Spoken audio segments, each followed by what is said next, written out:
Hello, welcome to our videos that we're going to be doing for some fieldwork for you.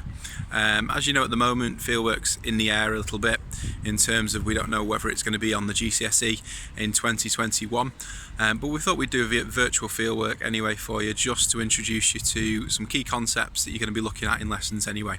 So behind me is Quayside Media City UK.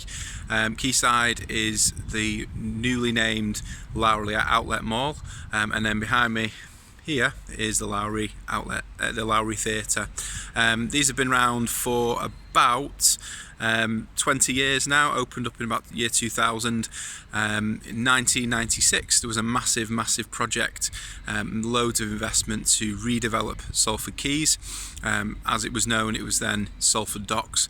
And so what we're going to do is we're going to look at what the history of the docks is and how the redevelopment of the area has led to an improvement, or potentially not an improvement, of the environment. So I'm going to take you through a series of locations, and at each location explain what we can see. Okay, so I've brought you to the other side of the Lowry. So the Lowry is there, and that's where Quayside is, just kind of where that orange bit is here in the background.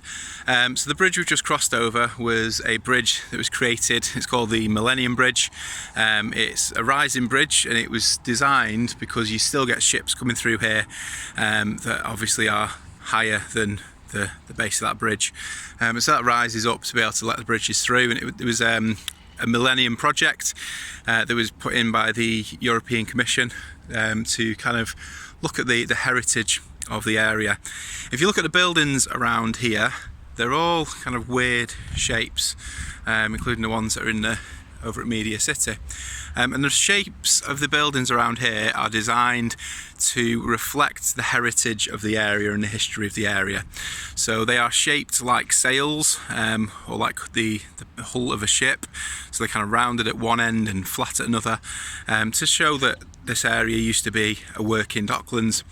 And then behind me here, we've got some sculptures that have been created in memory of some of the dock workers that used to work and live in the area. This whole area right the way down up to where the purple building is there in the background used to be like a heritage trail. There's still bits, but the Metrolink, which is around about here where the men in orange jackets are, opened up earlier in this year, so it's March 2020, and that's now obviously taking people from central Manchester right the way into the Trafford Centre. So this area, you can imagine now, it's quite a nice area to walk down. There's no ships and no boats on the quay side here, where the water is, but go back to the 1800s and 1900s, this would have been packed full of boats all the way along here, delivering materials from all across the British Empire at the time, and it was really heavily polluted. So you might be able to see a swan that's just kind of swimming across there, and there's some ducks over in the background. Zoom in, see if you can see them. Well, they would not have been around at that time. You can fish for carp in here now and pike, but in the early days of this docklands, it was just really heavily polluted and quite a nasty area. You would have been able to smell really putrid oil and decomposing bits of dead animals and all sorts, and sewage. So it really wasn't a nice area. But then they decided in the 1980s to totally transform this area. So the shipping shut down in around about the 1960s, 1970s, and all of the docklands just kind of became a derelict area. So there wasn't any of these buildings around. It used to just be rotting grain stores, but now it's changed to be what it is today. So you've got shops, you've got houses, you've got Media City, and it's totally changed the area. So behind me is the Imperial War Museum. The Imperial War Museum was finished in, I think, year 2001, and it is obviously a museum dedicated to the war events of the 21st century. Hopefully you've been inside it before. If not, it's free to go in. It's wonderful exhibits in there. Obviously at the moment during COVID-19 it's not open, but it's a really wonderful place to go to just kind of have a look at what has gone on across the world, and how we as a British Empire and British people have kind of been involved in those conflicts. The The Imperial War Museum was one of the first major pieces to be put into play when the regeneration of Salford Quays happened, and it was designed to be a place where people could come to remember the past but also to look to the future, which is quite fitting for Salford Quays because the past was really key for what this area would become. Over the way from the Imperial War Museum, behind me there is Media City UK. So Media City UK was finished in about 2013, opened by the Queen, and that is the headquarters of the BBC in the north, and has brought hundreds of thousands of jobs to the area, loads of training opportunities, and totally changed the way that the Quays is used. So if you remember me saying earlier, the Quays was used for shipping and for as a port, so moving goods in and out of the country. Well, now we're not moving goods in and out of the country, we are transporting across the world digital things such as media. A lot of internet companies work out of Media City as well. Also towards the back there, you can see that kind of stripy building is the ITV headquarters. So that's Coronation Street, where they film obviously Coronation Street, and that was moved from the centre of Manchester to Salford Quays.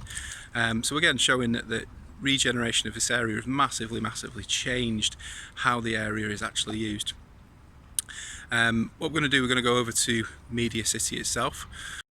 Okay, so we're at Media City, so behind me is the studios, and that's kind of the area where they do a lot of recordings. So BBC don't own those studios, so they're rented out to all sorts of different television companies. Basically anyone who will pay the price will be able to go in and record. So The Voice has been there, and some other big shows that you might have watched on telly. Behind me is where BBC Sport happens, and also Blue Peter, and so all of the sporting commentaries and things like that are basically central here in Manchester. Behind or next to the studios, you can see a tall building. It's just kind of there. Mr. Whittaker, who's the owner of Peel Holdings, owns the top 2 floors of that. It's about £2.4 million penthouse. So he owns all of this land and manages it, and he's the man who used to own most of the Trafford Centre as well. If we're looking a bit further across, so there's the big billboard just here that shows the news all day. Where I'm standing now is Media City Plaza, so they've done lots and lots of different shows on here. So they've done Sport Relief, where they played football, and they've done all sorts of different things. You've got BBC Radio, which is this building here. And then finally, in the other corner, so just behind my shoulder here, is where a lot of the children's programmes happen as well. So this area used to obviously just be a wasteland. It used to just have loads and loads of containers or warehouses when it used to be a working docks. And then once it closed down, it became, as I said, quite a derelict area. Now we've got obviously a really quite pleasant looking area. If we were to do fieldwork here, we'd be asking you to do an environmental quality survey, which will be explained more to you in lesson. Which is where we look basically at the quality of the environment as it currently is. We'd also do a questionnaire for people, asking them what they think Salford Quays is like and if they knew what it was like in the past. And also we would have done a few field sketches and a few other surveys, just to kind of work out whether the redevelopment of this area, so the change from being a dockland to the current use, which is very much a tertiary and quaternary industry, has made much of a difference. Okay, so but it's a different part of Salford Quays. If ahead of you, you can see, and I'll zoom into it, this bridge here. This used to be a railway bridge that used to pass, not in this place, but pass by another part of Salford Quays. So if you know where the swing bridge is, just near to Old Trafford, the big red one, that used to be just next to that. I used to carry trains across it. It was shipped around here, literally. It was sailed around to this location, just to be a walkway between basically office buildings, which are kind of on this side, and houses which are just kind of behind the trees over there. So this area has totally changed. You can see that over there there is now an open swimming area on this part of the docks. You wouldn't have dreamed of swimming in here in the 1980s, 1990s, because it would have been heavily polluted and quite disgusting to go in and out of, full of heavy metals and quite nasty chemicals. Some of the ways they've cleaned it up, you can see in the water there some bubbling. That is an aerator, so that is basically getting rid of all of the nasty chemicals from the bottom of the basin and mixing it with oxygen, so it makes it less toxic. You've got Media City's behind us, behind this great gold building. This is, let the truck go by. This is called The Alchemist. This was created in 2017, I think it was. It was a £2 million project to basically bring a nice bar and restaurant area to the quays. Behind that here is the actual Media City itself. You can see there ITV at some of their offices. All along the side here are different apartment blocks. So these used to be not worth very much money at all. So you could probably buy a flat when they first opened for about 80,000. Well, now some of these are going for about £300,000. The outlet, let that bus go by. The outlet, or what it's now called Quayside, is just here as well. So you've got all sorts of different restaurants inside, and it's really a nice leisure area to come and kind of relax. Salford Quays has massively changed, as I keep repeating, but as you walk around Salford Quays, you can still see touches to that heritage of what made this area great. So for example, the buildings here, the three there, they're called the NV buildings, or the Millennium buildings, because they were built in the Millennium, year 2000.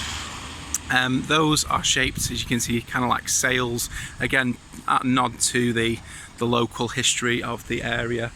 If you look at the Lowry itself, the actual theatre, you can see how oddly shaped it is and metallic. Well, that's again a nod to the ships that used to pass through here, that were made predominantly of metal. And if we could go inside the Lowry, which we can't at the moment because it's shut due to COVID-19, but you'd see that the floors are all blue like the sea, and they're kind of undulating, so they go up and down quite a bit, and it's quite an uneasy feeling when you're in there, to represent the uneasy feeling as if you were at sea. Okay, so we are back at Quayside, Media City, UK. So just to conclude kind of the video that we've been doing, we've seen hopefully that Salford Quays is a really vibrant place. Compared to what it used to be, it has really improved. It used to be mainly used for shipping. It used to be dirty, polluted. You would have lots and lots of people working here, but not many people living here, and that's because its primary purpose was to move goods in and out of the country by boat. The reason that business shut down, it'd be important for you to understand, is that because container ships, which are the ones you kind of see with big metal containers, they totally changed the way that we did shipping, and so those container ships couldn't fit down the canal, the Manchester Ship Canal, and we basically had to stop shipping things into Salford Quays. Also due to planes, that now obviously we can transport lots of cargo through planes, which is a lot easier and quicker, and a little bit cheaper as well. But nowadays we can see that Salford Quays has got loads and loads of different businesses. So there's no longer shipping, there's no longer, that dirty, polluted environment that we used to have. It's very much what we call tertiary industry, so selling, providing services, and quaternary, which is to do with research and development of things.